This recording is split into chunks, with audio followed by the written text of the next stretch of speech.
In today's video, I'm going to teach you how to use synchronous scrolling in Excel. To get started, open your Excel workbook.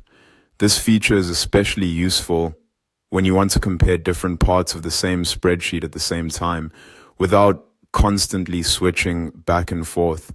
For example, you might want to review data in one section while keeping another section visible in a separate window.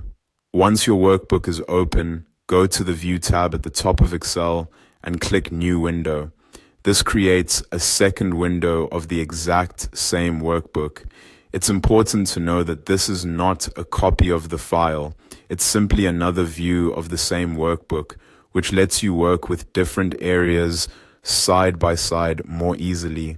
Next, stay on the View tab and select Arrange All.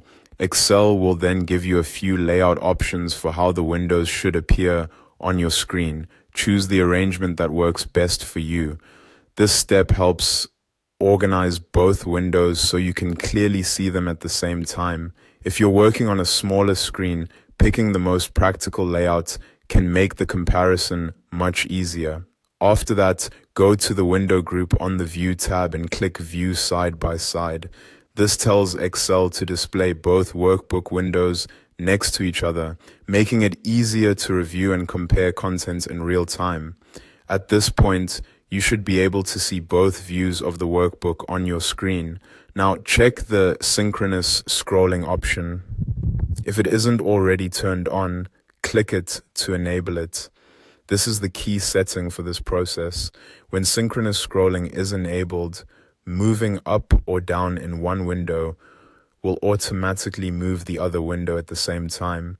That means both views stay aligned as you scroll, which can save a lot of time when comparing rows, reviewing entries, or checking for differences between sections.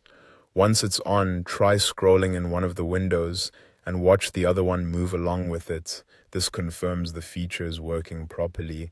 If the windows don't seem to move together, just make sure View Side by Side is active and that synchronous scrolling is enabled. And that's it. You now know how to use synchronous scrolling in Excel to compare the same workbook in two windows more efficiently.